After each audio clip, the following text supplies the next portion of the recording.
This weekend was a very busy weekend for him with a one day retreat.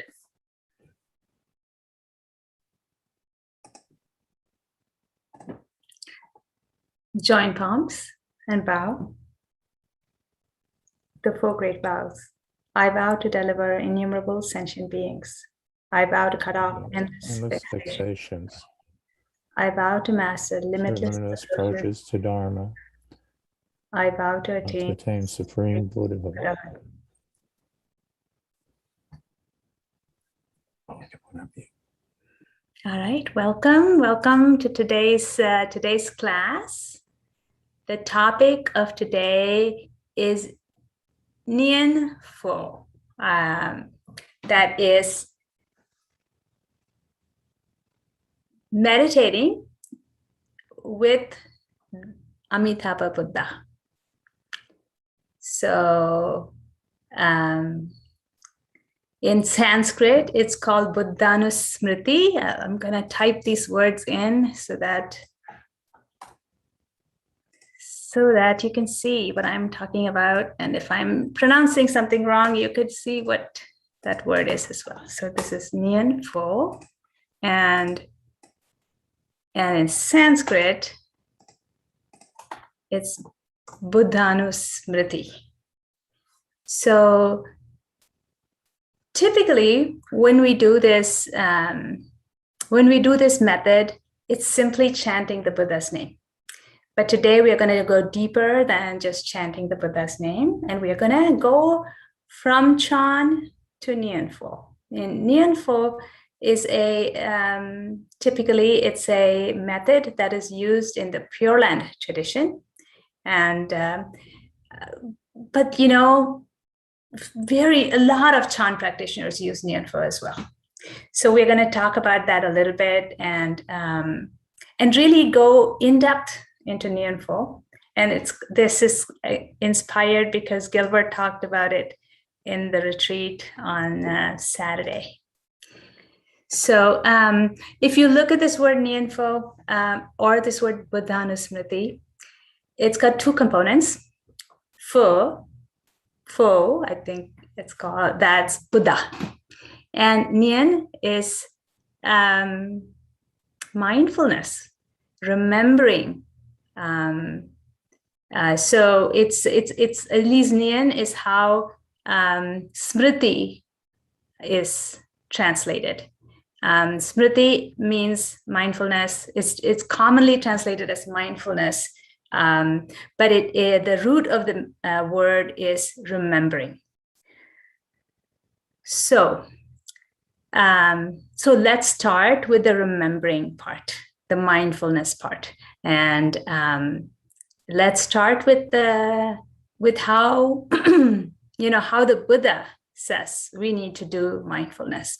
And I'm going to read a little bit from the mindfulness, the four foundations of mindfulness sutra, where the Buddha talks about what it is. What is this mindfulness in regards to the four objects of mindfulness?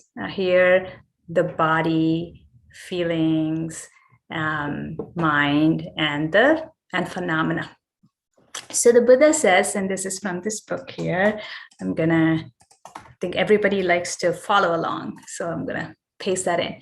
All right, so the Buddha says, here bhikkhus, in regard to the body, a bhikkhu abides contemplating the body, ardent, clearly knowing and mindful, free from desires and discontent in regard to the world. And the same thing he says in regard to feelings, he abides contemplating feelings, ardent, clearly knowing and mindful, free from desires and discontent in regard to the world. In regard to the mind, he abides contemplating the mind, ardent, clearly knowing and mindful, free from desires and discontent in regard to the world. In regard to dhammas, that's phenomena, he abides contemplating dhammas, ardent, clearly knowing and mindful, free from desires and discontent in regard to the world. So when the Buddha keeps repeating this, it means something. And this contemplation, we've talked about contemplation. Gilbert really, really emphasizes contemplation. So there's this one word I want to call out from here, ardent. Ardent means fully emotionally vested. It means putting all of you into the method. Ardent, of course, clearly knowing, of course, mindful, free from desires and discontent, all of that. But I want to highlight this word ardent. So when we pick up the method, we're contemplating, and we've talked about mind, contemplating mind. But ardent means fully emotionally vested with love, picking up the method with love, holding it with love, all of fully vested. So when you are going to talk, when you think of a method, for example, say you're following the breath, right? Being ardent about the breath is a little hard. Can be done, and that's what the Buddha is asking of. Contemplating the body ardently. Contemplating feelings ardently.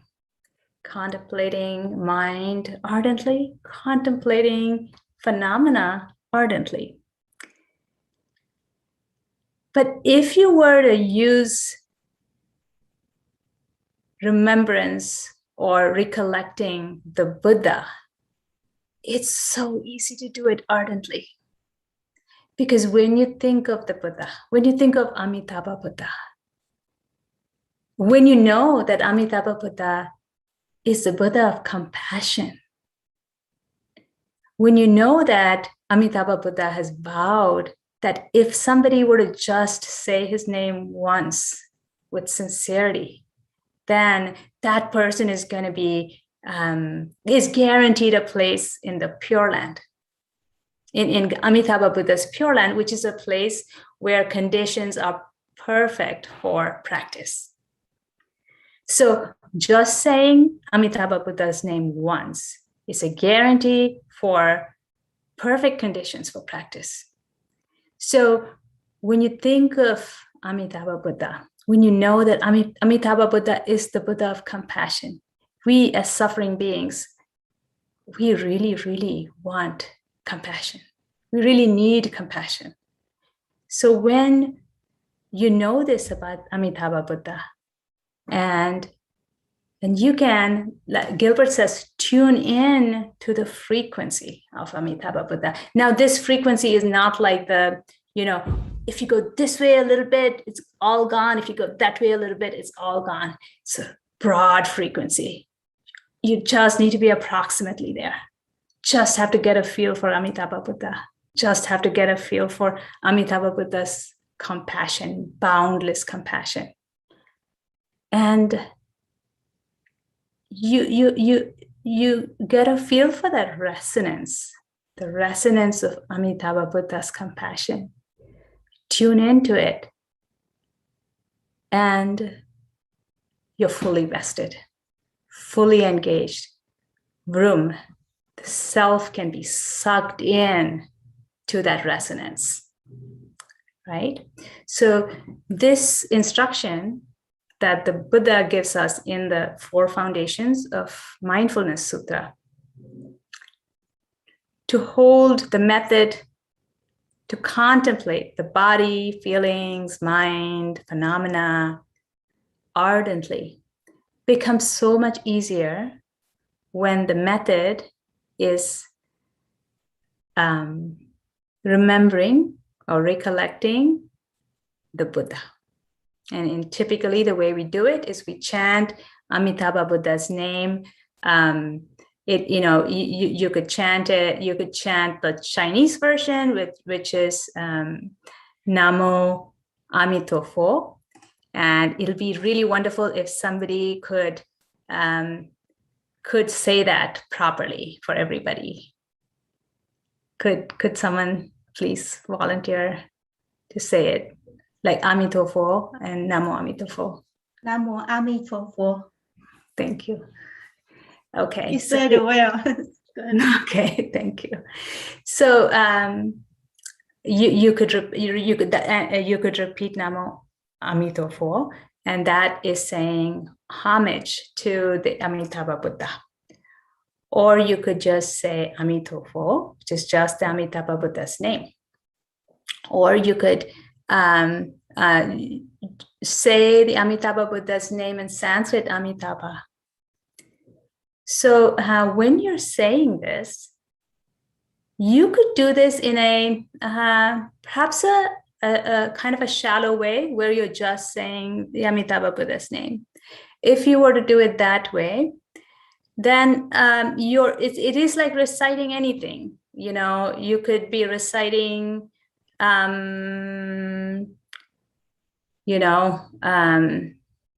don't know, like what am I looking at? A door. You may be looking at the doorway to my room, the doorway to my room, the doorway to my room. You could be reciting that.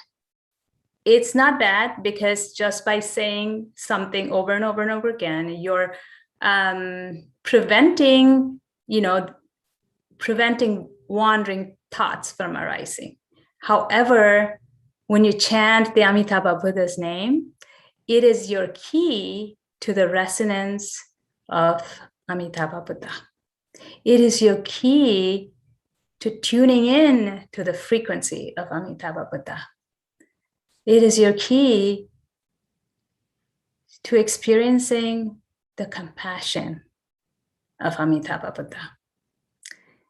So when you use the Amitabha Buddha's name like this as a key, then you're entering the practice of remembering Amitabha Buddha, because Nianfo means remembering the Amitabha Buddha. And remember, in the word remember in English is made of two things, re and member.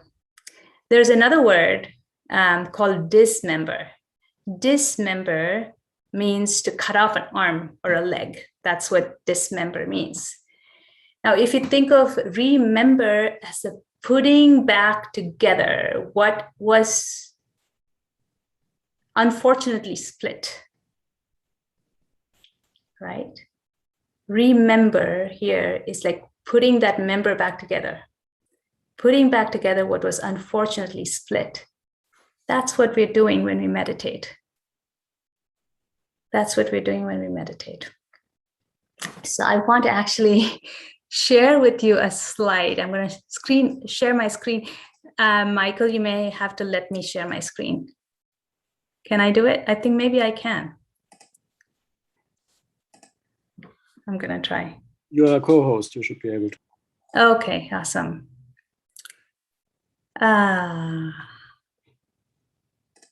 So Gilbert talks about the mind method mind sandwich.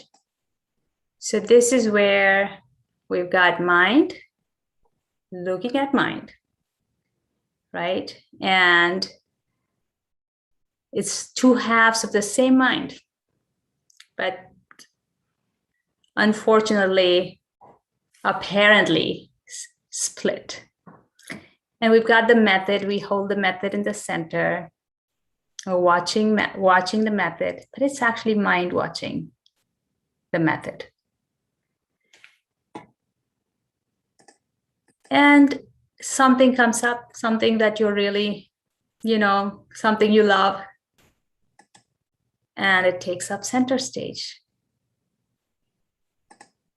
What we do is we get the mind method back.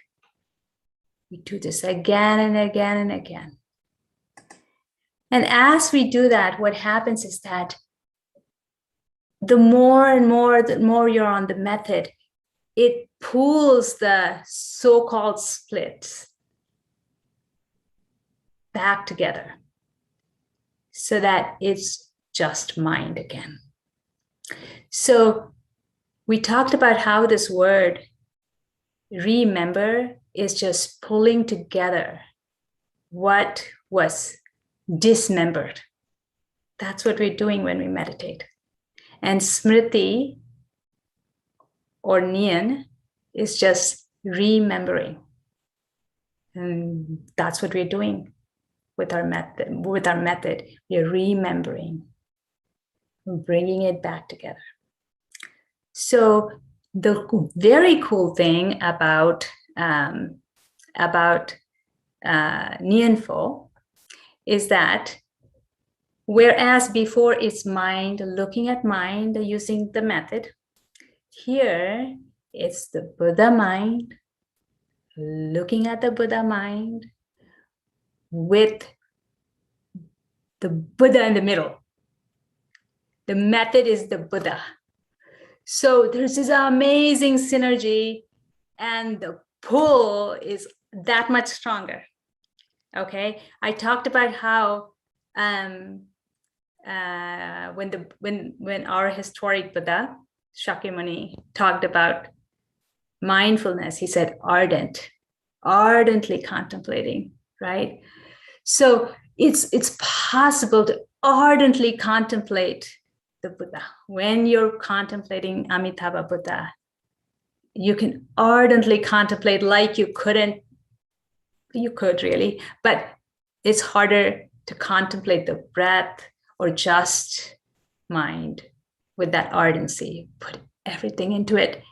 And it's the Buddha mind contemplating, the Buddha mind using Amitabha Buddha. So Amitabha, looking at Amitabha or evoking Amitabha through Amitabha. So when that happens, boom, so much easier for it to come together. Okay, so it's a very special method because of the power you're pulling in to your method is now supercharged. Okay, and you may think that, hey, before going into this a little bit more, I want to talk about how precious this chanting the Amitabha Buddha's name is from the perspective of Samantabhadra Bodhisattva. Pushyan, I think that's how his name is in Chinese. So Samantabhadra Bodhisattva I'm going to read something from Thomas Cleary's book, Zen in Pure Land. So in that final chapter, it says the Samantabhadra Bodhisattva is saying, so Samantabhadra is, let me spell Samantabhadra. Okay, and I think it's Pushyan. Folks could correct me if necessary. So he says, acting in accord with the time, may I remove all obstructions. May I see infinite light. Infinite light is the literal translation of Amitabha.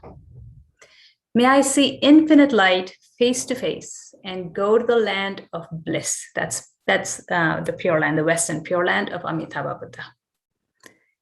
There may all these vows be complete. Samantabhadra has just talked about his vows. May all these vows be complete. Having fulfilled them, I will work for the weal of all beings in the world. Weal means well-being. I'll work for the well-being of all beings in the world.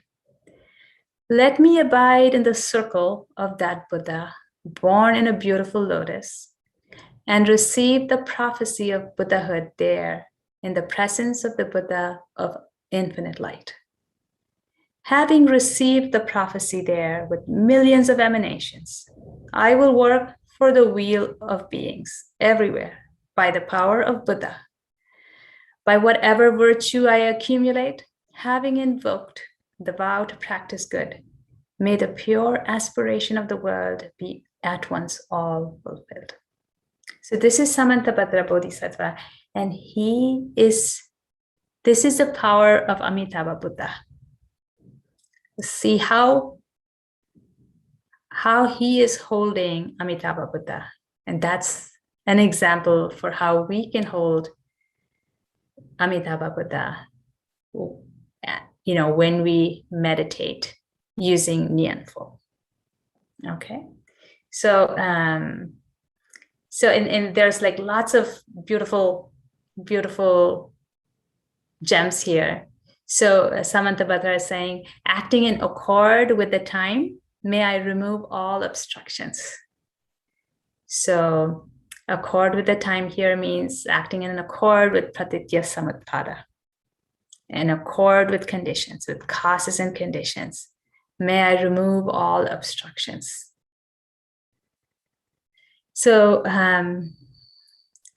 when acting in accord with causes and conditions, obstructions are no longer obstructions because they are seen as just the functioning of Buddha nature, of the Buddha mind.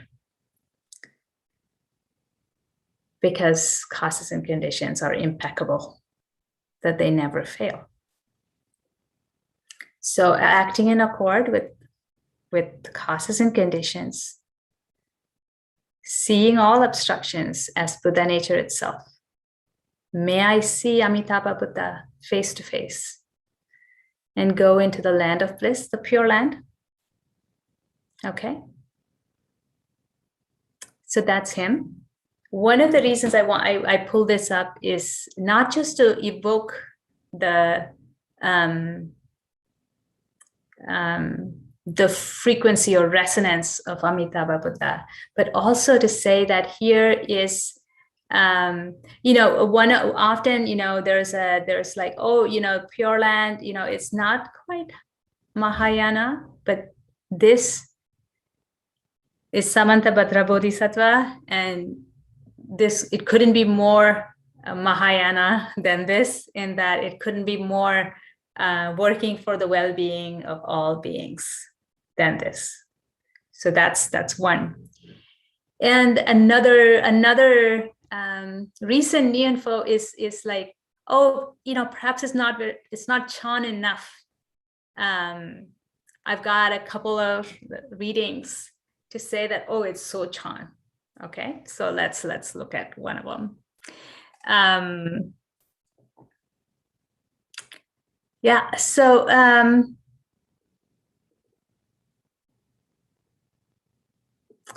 This one here is also from Thomas Cleary's book, Zen in the Pure Land.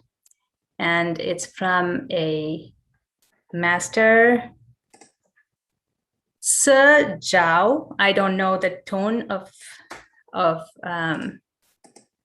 even if I know the tone, I'm not gonna say it quite right, but here it is. I'll put it in here in the chat so you can look at it. Come on.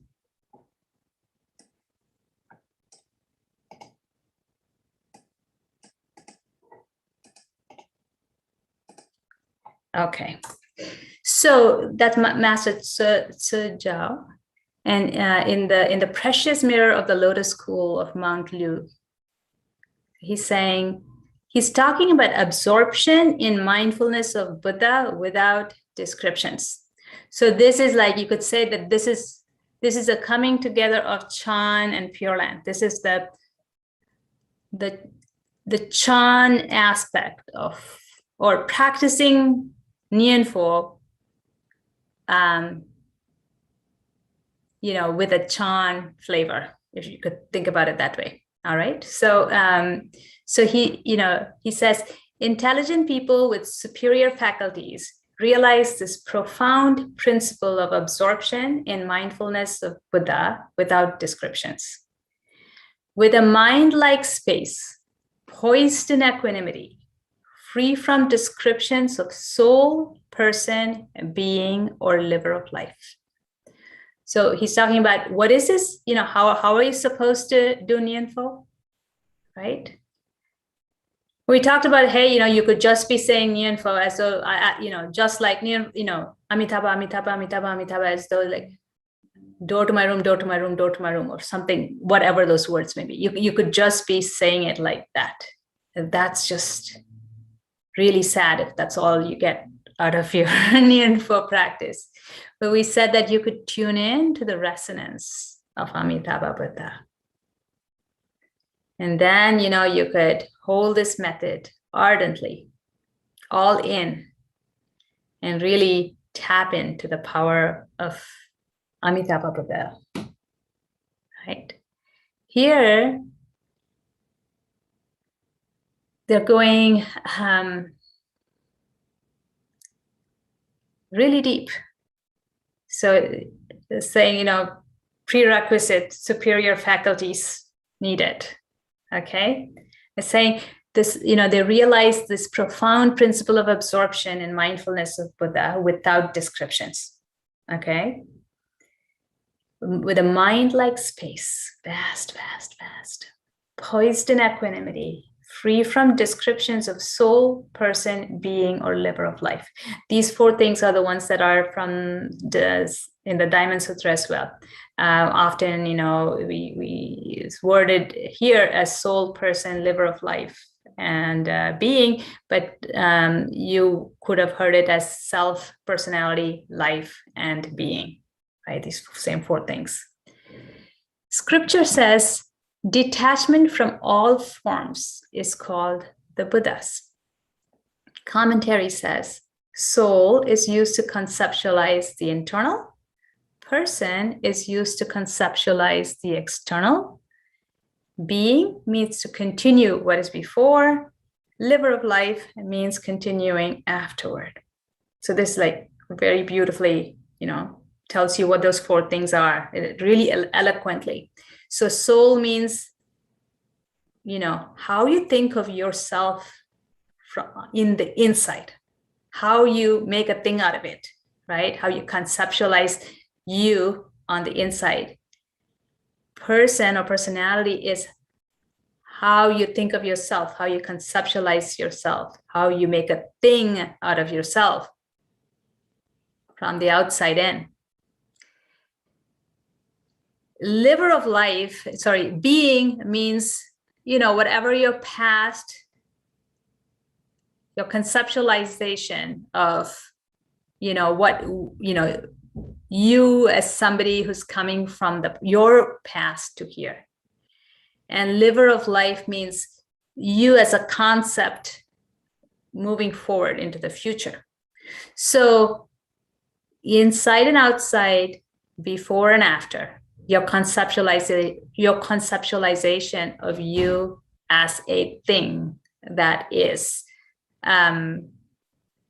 somehow more solid than it actually is, right? So all of those, is it something that's more permanent than what it actually is? That's more substantial than what actually is. Is somehow that is somehow more permanent, more independent, less interdependent than it actually is, more separate than it actually is.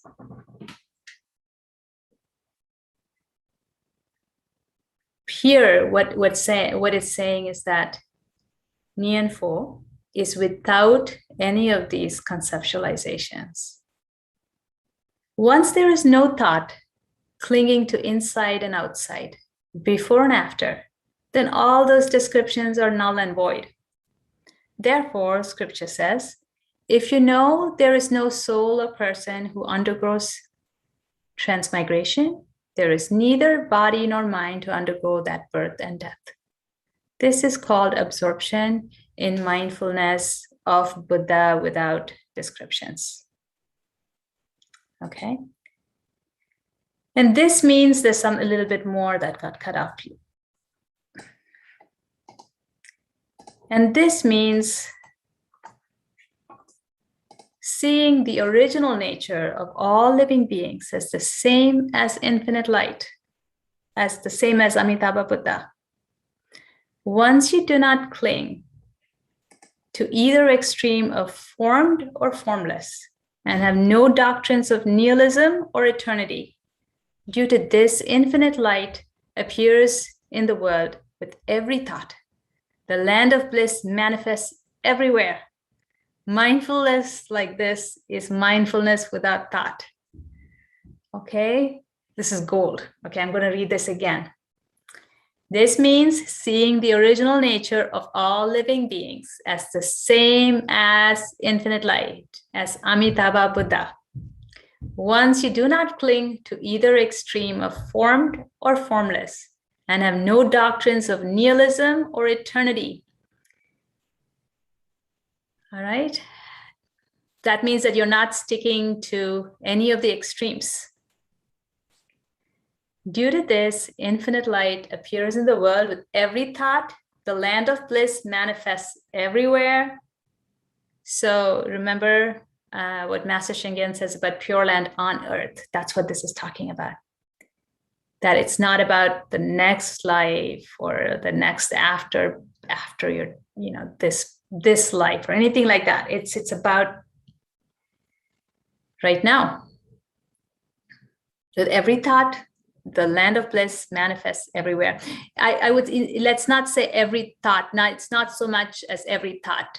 At every mind moment, at every thought instant, right? At every mind moment, the land of bliss manifests everywhere.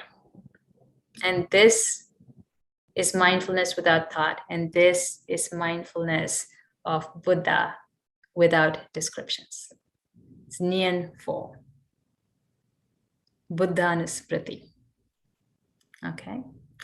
So, this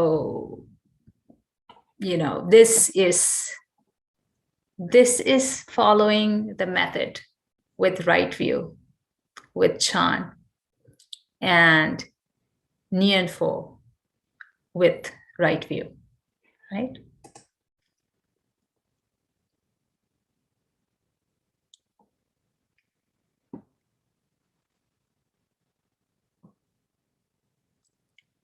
So I think I'd like to pause and just see what's landing before I continue. There's more, but I don't want to keep going without getting a read on how it's landing for you. We'll do a few short meditations as well, but there's more juicy stuff too. Any comments? Questions? Yeah, Robert. Hi. I like to share some of my experience because I'm sure Sue has also attended many of these retreats of just pure chanting of 7 days, or even 9 days, and it as I recall, the way they chant is very easy, really comfortable, and Amitabha is 4 sound, Amitabha. And the way they chant it is chanted 4 times, but with slightly musical tone, like a wavy tone. And I'm sure some of you have heard of it. And it's very comforting. And you just follow it. You just follow. It's almost that you don't have to think.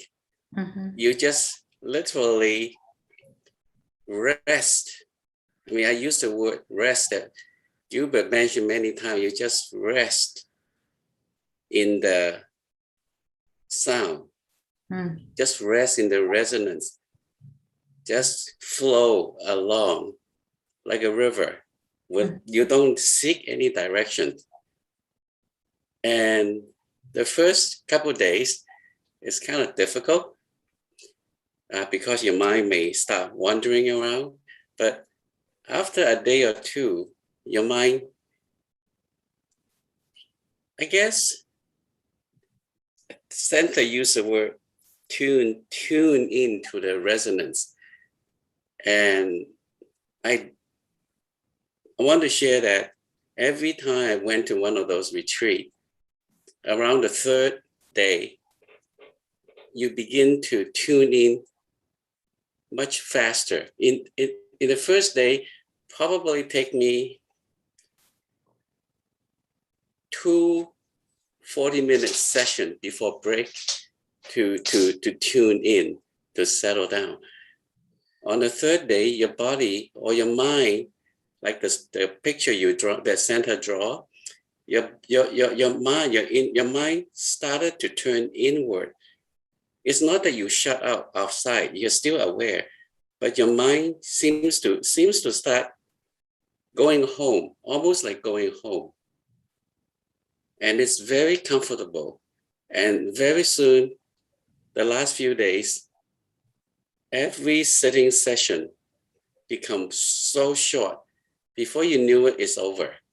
And it is really very easy. And it is so Chant because you don't think about anything. You don't want to think about anything. You just rest your mind. So I just want to share with that. And I'm sure Sue has attended many of them. And maybe Sue can share some of your experience. Yeah, thank you, Robert. Could you, I chant Amitabha in Sanskrit, but also in that kind of a four tone, could you do it yourself the way you do it, and I'll do it the way I do it, and we'll give folks here a glimpse at how comforting and soothing it is. Yeah, okay, sure. Yeah. Okay. I'll go first and then we'll slowly. Yeah. Okay. Amitabha, Amitabha, Amitabha,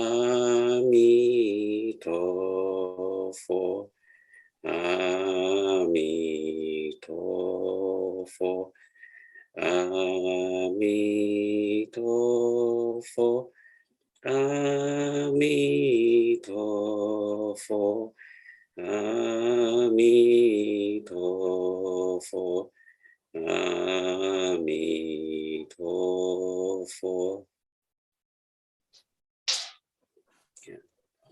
Thank you, Robert. Thank you so much. Yeah. So you can see how just that chanting is that key to the resonance of Amitabha Buddha. Yeah. And it is in fact, it is like magic, because once you do that, it really opens up. It has, I don't want to use the word power, but it has a certain magnet or a certain pull, yeah. pull. Yeah. And it's very easy for you to follow, and you're almost like the sound is leading you. You are not projecting the sound. The sound is leading you. You are just going along with the rhythm. And that's why it is so easy.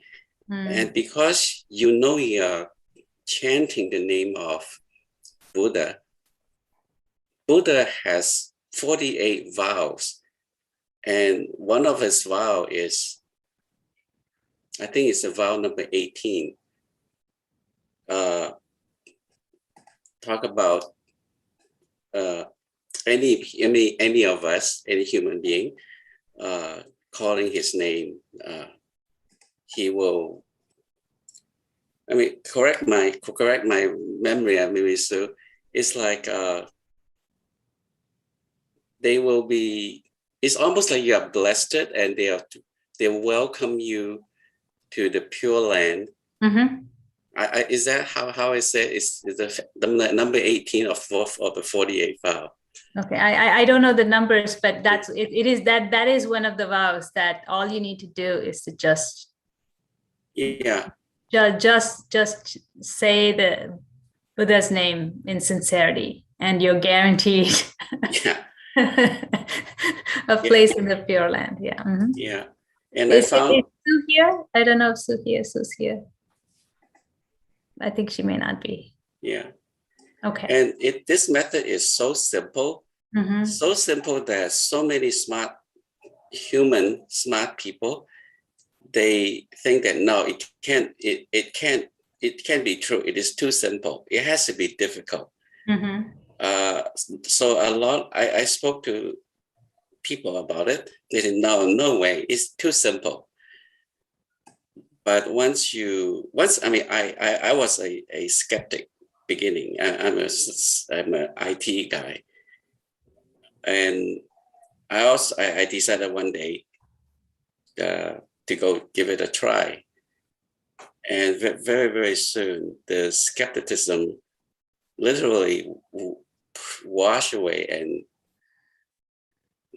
it was such an easy method that the sound or the resonance help you not think. It literally helps you not think. And it's almost like you're leaning on Buddha's name or leaning on Buddha to help you pull through the two halves. You're leaning on the force to bring you over, because I felt so weak to be concentrated. It's so helpless to be concentrated. Very often in sitting, it's so difficult to concentrate. But when you use this extra method, it's like almost like there's a vehicle. You just get onto the bus. It's almost to get you there. Okay, hold that thought. I've got a little reading that goes so well with that. So Nagarjuna, Nagarjuna is the exponent of emptiness, the person who started the Madhyamaka school. So that Nagarjuna says this about Buddhanusmriti, or remembering, or the Buddha, or mindfulness of the Buddha. He says that Nagarjuna's commentary on the 10 stages, he says from there, the path of bodhisattvas has difficult practice, like riding a boat on dry land, and easy practice, like riding a boat on water. The power of the fundamental vow of Amitabha Buddha is that if people hear the name of infinite light, Amitabha, and invoke it, personally taking refuge in that land, it is like a boat getting to water and also encountering a favorable wind. Going 1,000 miles at a stretch will be easy. So this is Nagarjuna. And if Nagarjuna, what Robert just said, that, Pure Land practice is for people who are not, who can't do chant. Not really. This is Nagarjuna. Nobody is more.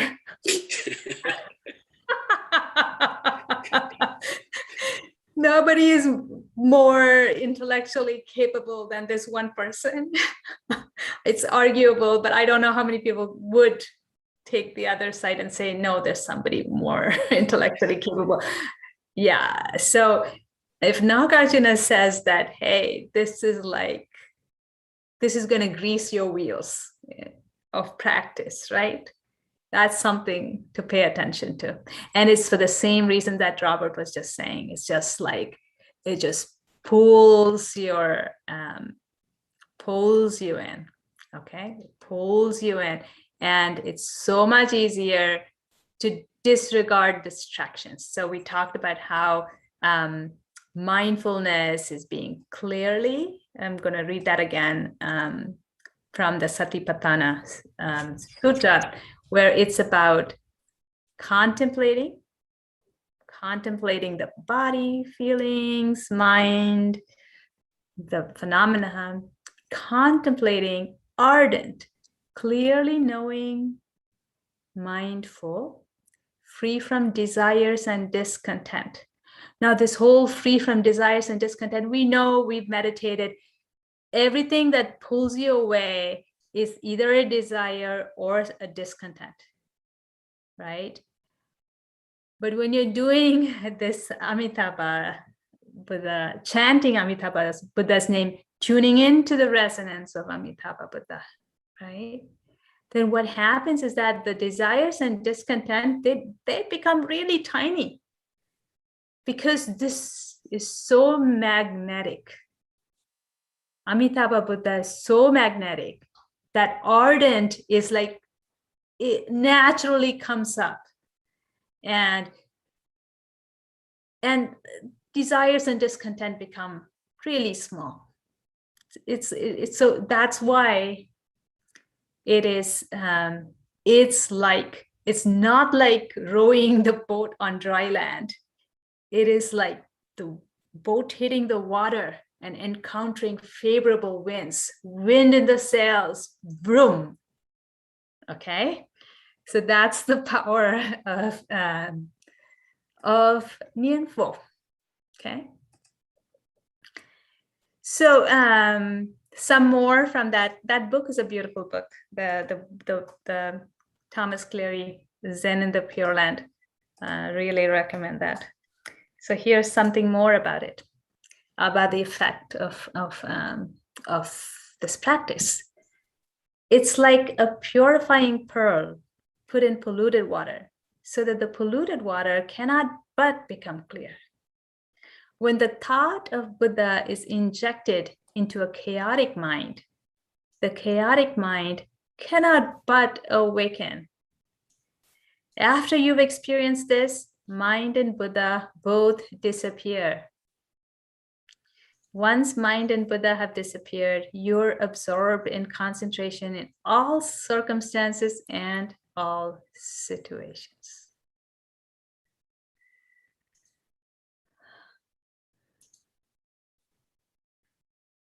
Yeah. So that's the power of this method. So it's that magic pill.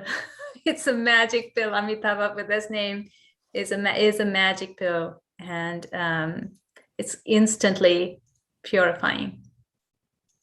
Instantly purifying, and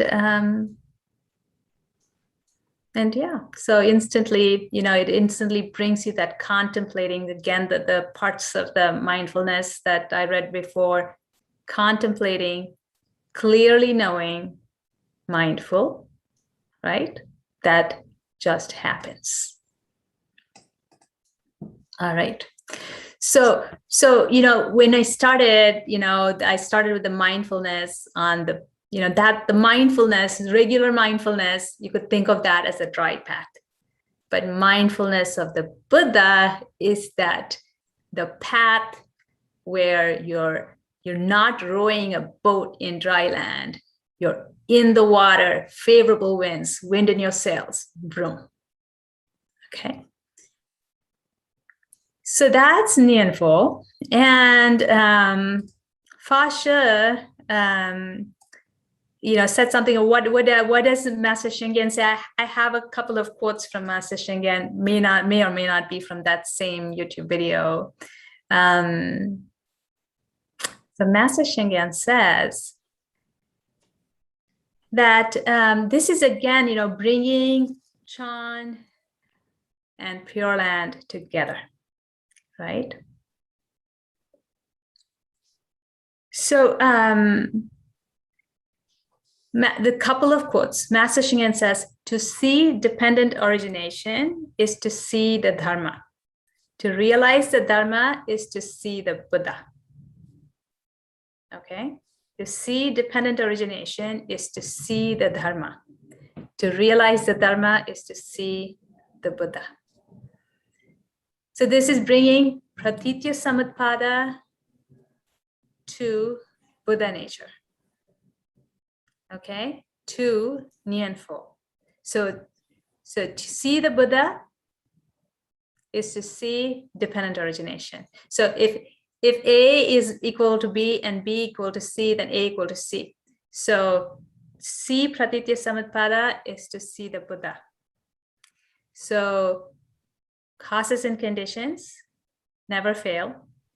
To see that is to see the Buddha. So in this Nianfo practice, what we are doing is we are remember the mindfulness of Buddha without descriptions, right? Where with mindfulness of Buddha with mind-like space, poised in equanimity, free from descriptions of soul, person, being, or liver of life. So that's mindfulness of Buddha without descriptions. Now here, to see dependent origination is to see the Dharma and to see the Buddha. That's what Master Shengen is saying. When in that earlier in that quote on let's see here.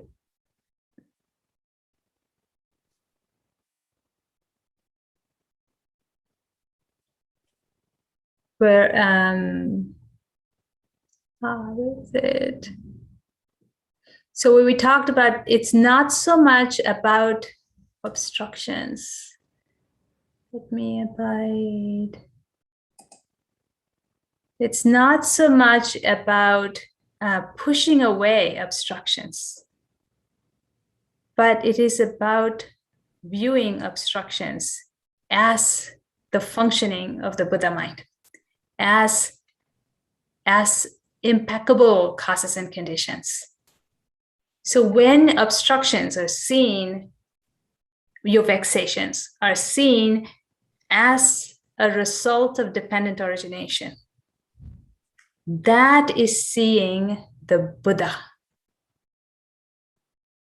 All right. So when we look at our vexations like that, then having vexations is not a problem. So it's not like, oh my gosh, why is my mind so scattered? Oh my gosh, why am I getting so angry? And so it's like, oh, anger has come up, and it has come up due to causes and conditions. And worry is coming up. It's coming up because of causes and conditions. And causes and conditions are impeccable. When you look at what comes up like that, then that obstruction is just the functioning of the Buddha mind. Okay? And what Master Shengen says further is, he quotes the Sutra of Infinite Life, which is Amitabha Sutra. And he says that Amitabha Sutra says, mind is Buddha, Buddha is mind. And he says in Chant, we say, mind itself is Buddha. So this is just bringing Pure Land and Chant all together. Now for us, Gilbert talks about Pratitya Samutpada as so central, right? And Master Shengen is saying, to see dependent origination is to see the Buddha. And he's saying, mind itself is Buddha. So this is how Chant and Pure Land come together. And Chant and Pure Land come together with Buddha nature through the practice of Nianfo. When you do Nianfo, you're actually bringing it all of these things together. And it's that practice that's also like sailing with favorable winds, right? Okay, so and we talked about how Pure Land is right here, right now, right? We talked about that. One's mind and Buddha Let me see here. It's harder for me to not have a printed sheet of paper because I'm copy pasting. It's a little bit harder for me to find the exact place. Oh, here it is. So what, once you do not cling to either extreme of formed or formless and have no doctrines of nihilism or eternity, due to this, infinite light, or Amitabha, appears in the world with every thought/mind moment. Because this is a translation from Chinese, and sometimes Nian is translated as thought, sometimes it actually means that mind instant, thought instant. So with that, in that instant itself, the land of bliss manifests everywhere. So this is saying that Pure Land is right here, which is what Master Sheng Yen emphasizes as well, that Pure Land is right here, that we are building a Pure Land right here. So the Amitabha Buddha, the practice of mindfulness of Buddha, is that key to that resonance that opens the Pure Land right here. Okay. All right. Yeah, link to Shifu's quote. To see dependent origination is to see the Dharma. To realize the Dharma is to see the Buddha. All right. So any comments? Questions? Yeah, Robert. Earlier, when you say Nian, the Nian for the Nian is like remember, remembering, rejoining. Yeah. Okay. The Chinese word Nian consists of two parts. The upper part is now or today, now. The bottom part is your heart. So when you think about it, the heart of now is Nian. It is so fascinating. Wow. So when you mention that, I look at the picture of the word, the graphic of it, it's like, I never realized it's this two symbols that make up Nian. So, I mean, the answer is there. That's so beautiful. Yeah. Thank you. All right. All right. So, so further, we could do a little bit more on this. I've got some more, but I'm not gonna. I think this is quite a bit. I think we should spend some time meditating so that you get a flavor for this. So let's do that. Let's do a few short meditations, and I want to hear your comments after the short meditations as well. So the first meditation we're going to do is you're going to be chanting the Buddha's name, like the same kind of a. If you remember what Robert said, that tune, when I do it, just because Amitabha is more easier for me for whatever reason, I use that same exact tune, but I say Amitabha. So you could use that tune. It's like Robert said, it's like coming home. It's like instantly calming, instantly tuning into the frequency or the resonance of Amitabha Buddha.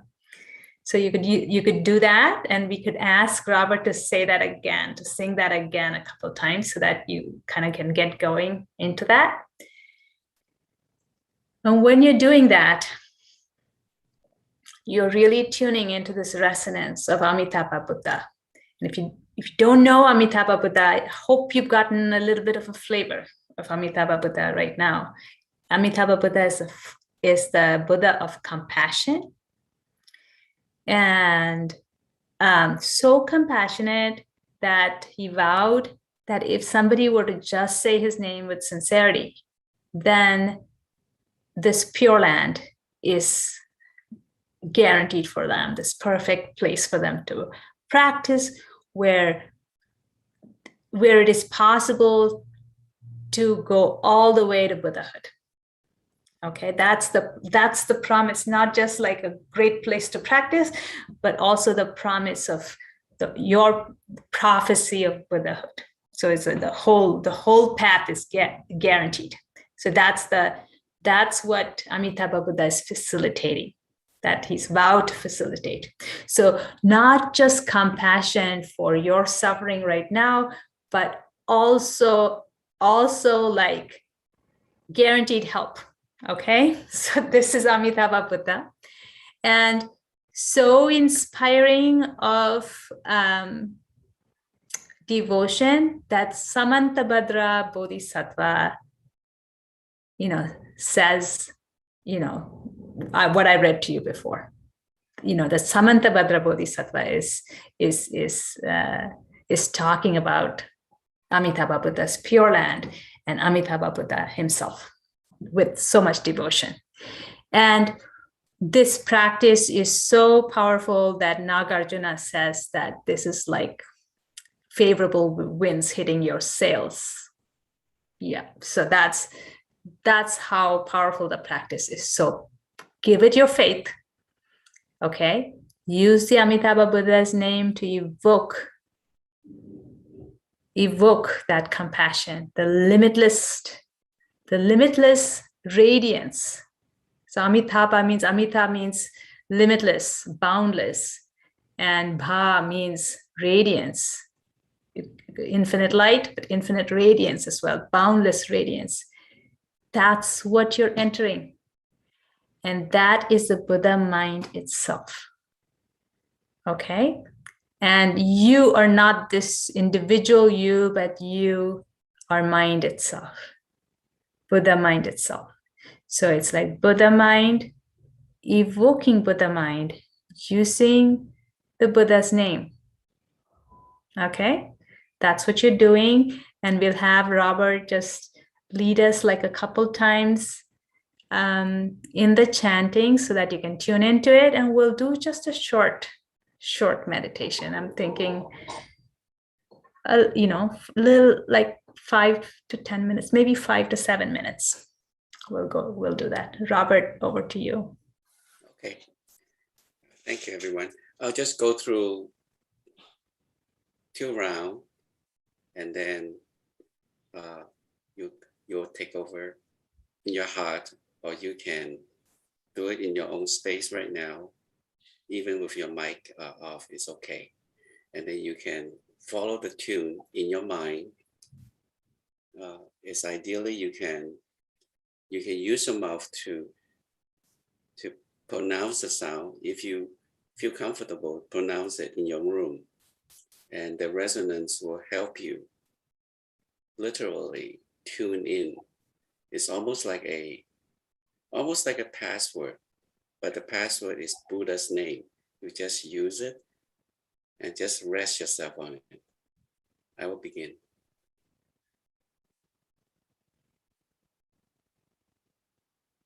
Amitofo, Amitofo, Amitofo, Amitofo,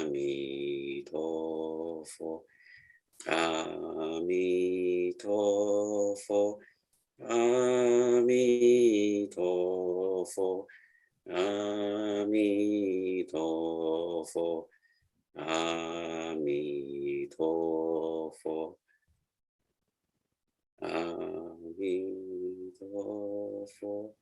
Amitofo, Amitofo, Amitofo,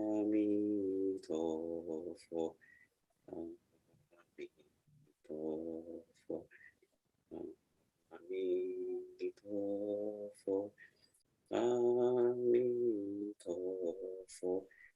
Amitofo, Pho.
All right, how was it? And I really want to hear from somebody who maybe has not done this before. First, it'd be good to hear from anybody, but. Sure, it was wonderful, very magical. The rhythm was the key, I think. Thank you, Cheryl. Anybody else?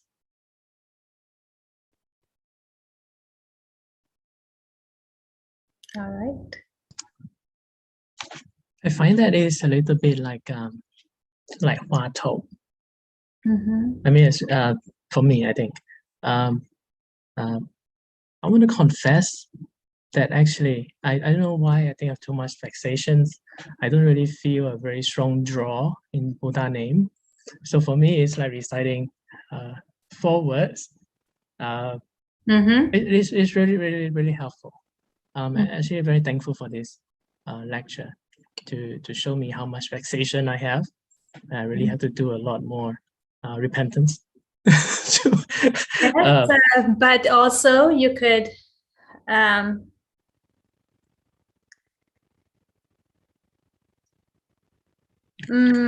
I'm going to bring up my slideshow again and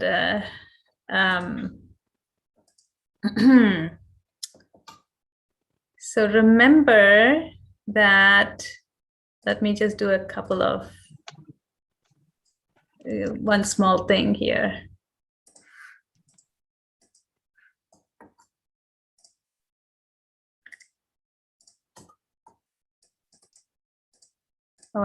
Give me a second. I'm doing like a slideshow thing as we speak because I want to really illustrate something to you. Gosh. On the spot art. Give me a second. Okay, here we go.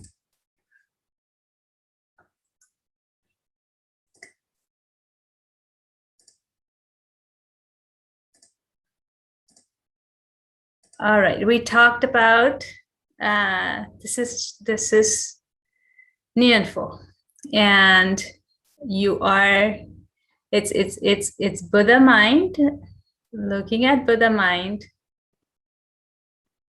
evoking Buddha mind, and using the name of the Buddha.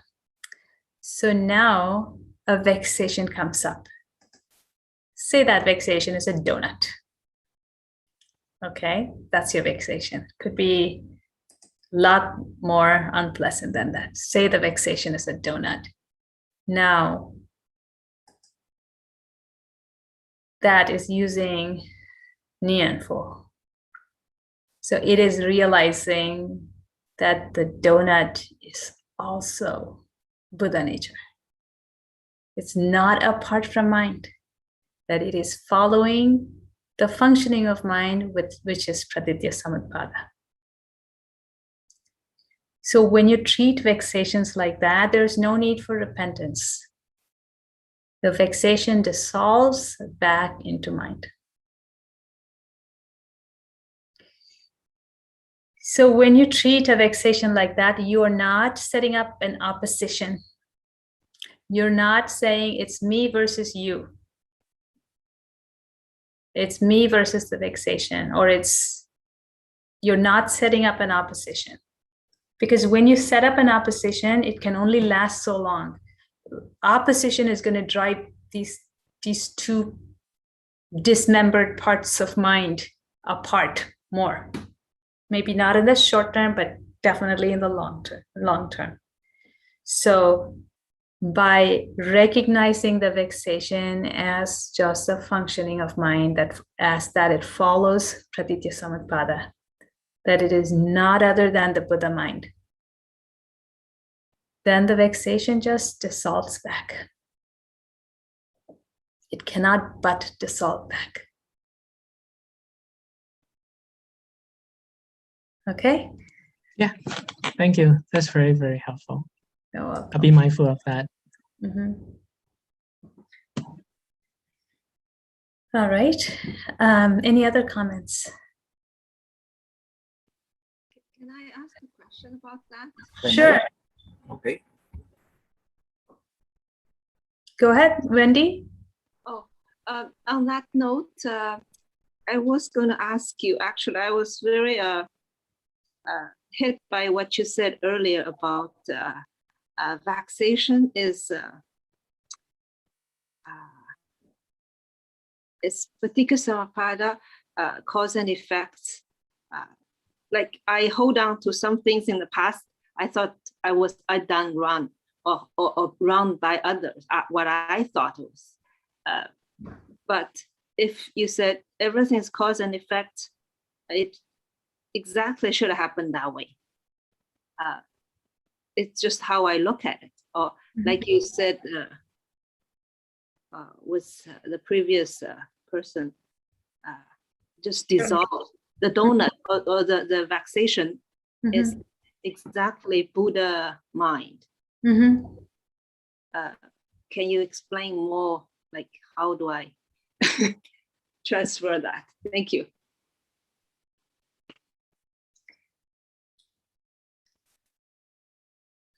So you can look at it as that vexation is come up because of causes and conditions which never fail. That's one way to look at it, that it has come up for a reason. And another way to look at it is that it is impermanent. It is following the same rules as all phenomena. It's impermanent.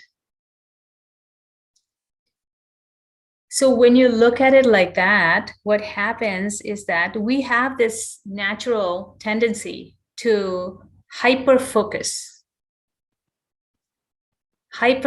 on this one thing to the exclusion of other things. And we mess things up because of our hyper-focus. So when you look at what comes up, the vexation that comes up as occurring because of causes and conditions, that is subject to impermanence. It's not separate from mind. It doesn't have an independent self itself, right? It is empty as well. Now, empty is such a technical word. That's why I did not use it to begin with. That it is not separate from mind. It is not separate. It is impermanent. It's not going to be there forever. It never was there forever in the first place. Then you are looking at it from the perspective of mind. If I were to translate that, that is to say that instead of being hyper-focused on this one vexation, you can zoom out and see the bigger picture. When that happens, the vexation is not so much of a vexation anymore.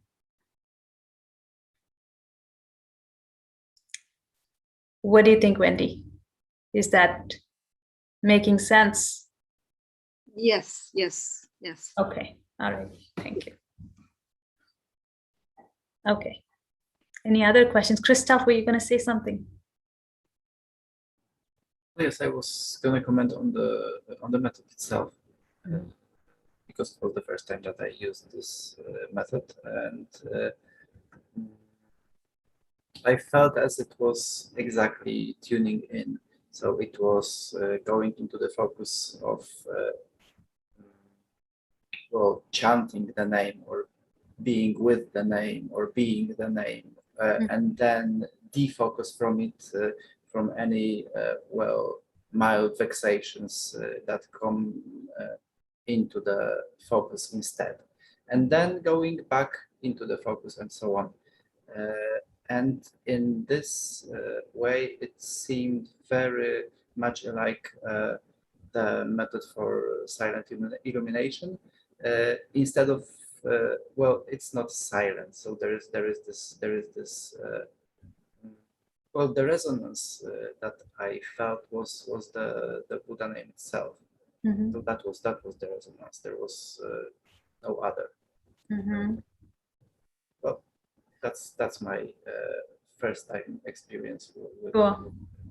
Yeah, you could practice this like silent illumination. When I said that, though, when the vexation comes up, you're including it as part of mind, which is very much a silent illumination practice. Here, you're including it as part of the Buddha mind, with all of the ardent.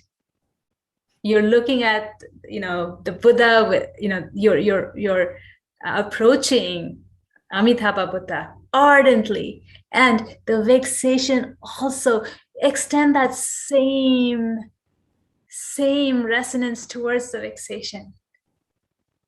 It is going to dissolve. The same resonance. So it's as precious a part of the Buddha mind as Amitabha. I will practice. Try it. Wendy, try that, please. Yes, thank you. Mm-hmm. Okay. Yes, Robert.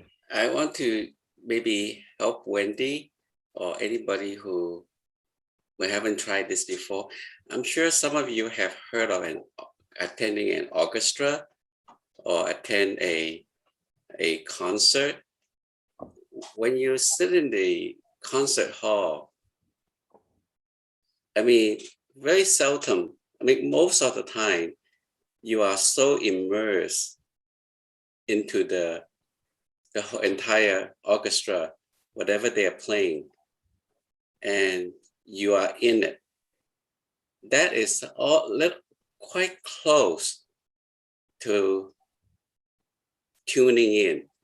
When you are in the orchestra, listening to the music, no matter if it's the piano or a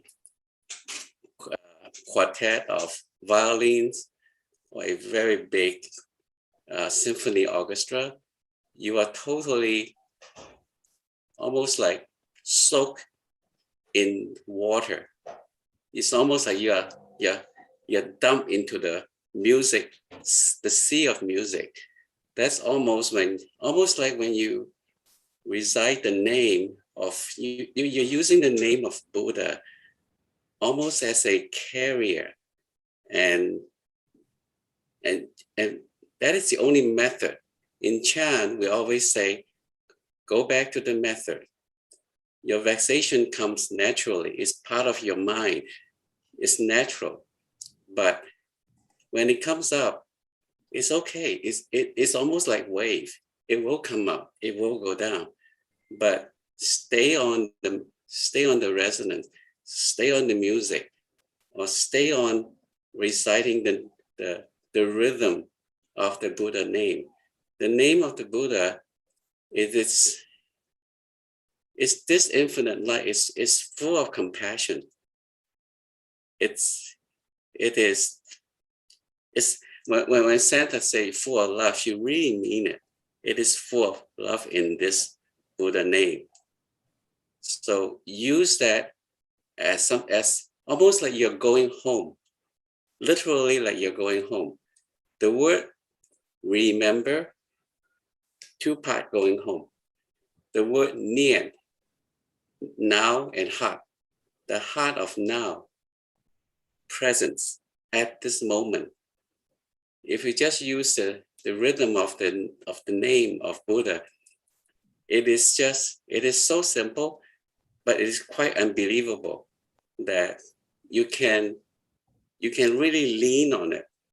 And for the first time, I felt resting, literally resting in the Buddha's name.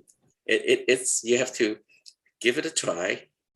I mean, my suggestion is, if you have a chance, try it with one retreat, even a small 1 or 2 day, 3-day retreat.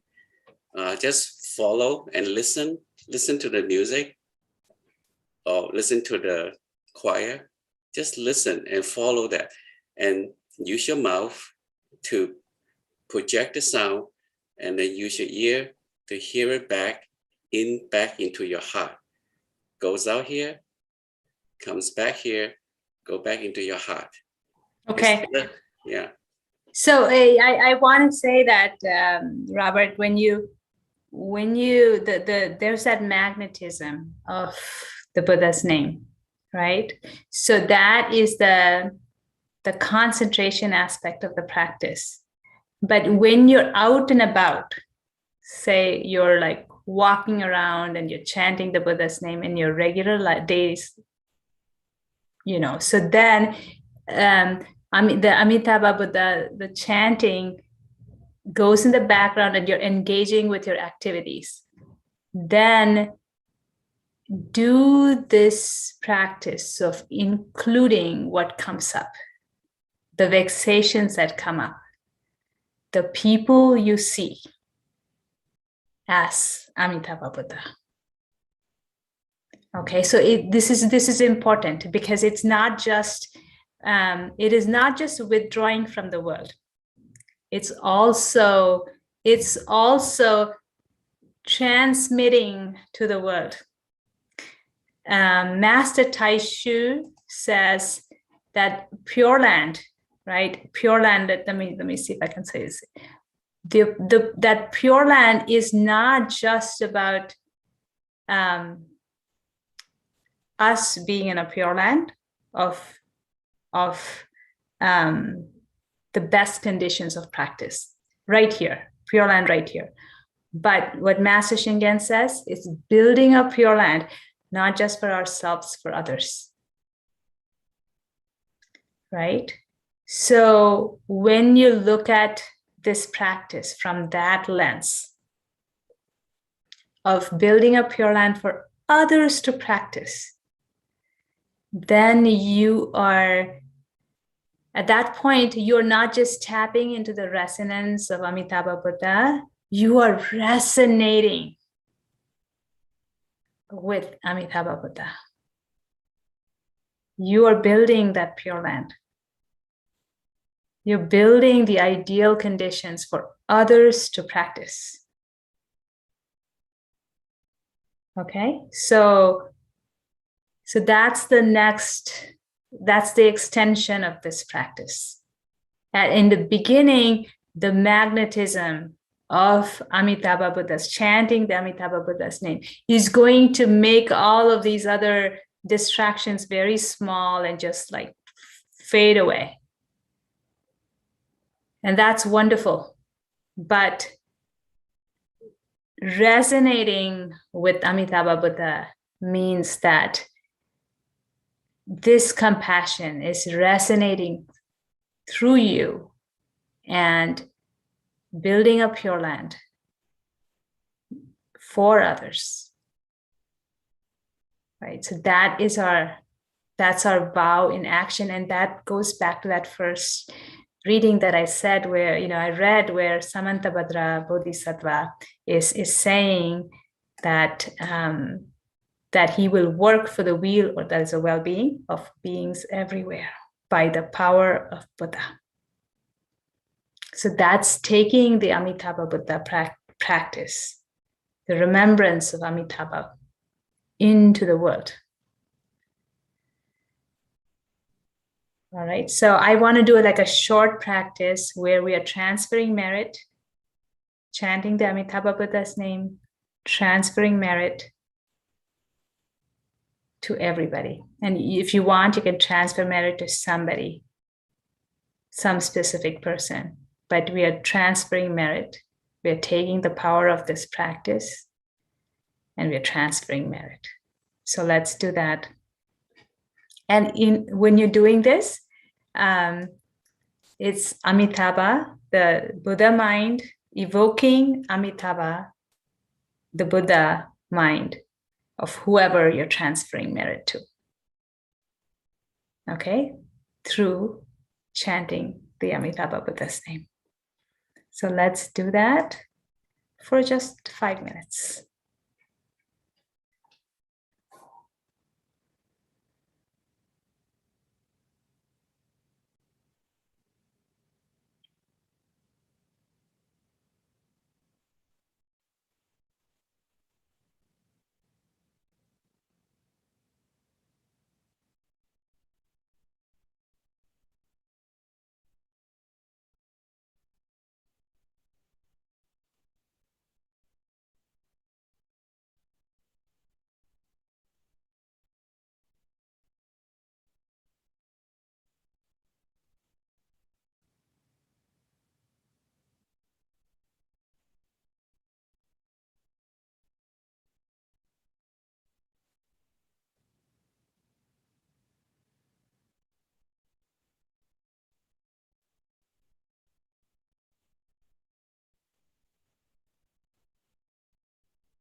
All right.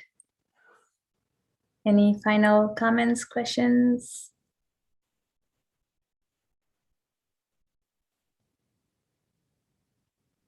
All right. Have a good night. Thank you for coming today. Thank you, Sentha. Thank you, Thank you, Sentha. Thank you so much. Special thanks for Robert. Thank you so much for your sharing, Robert. Thank you, Robert. Thank you, Robert. Thank you. Robert. Thank you. Yeah. Thank you, Sentha. Thank you, Robert. Great Right. lecture. Yeah. Good night. Thank you. Good night. Good night, all. Good evening. Everybody have a good night. Bye. Thank you.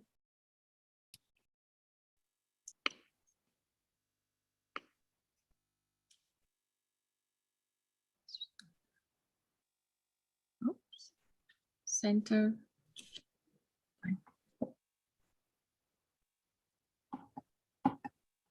Thank you. Bye.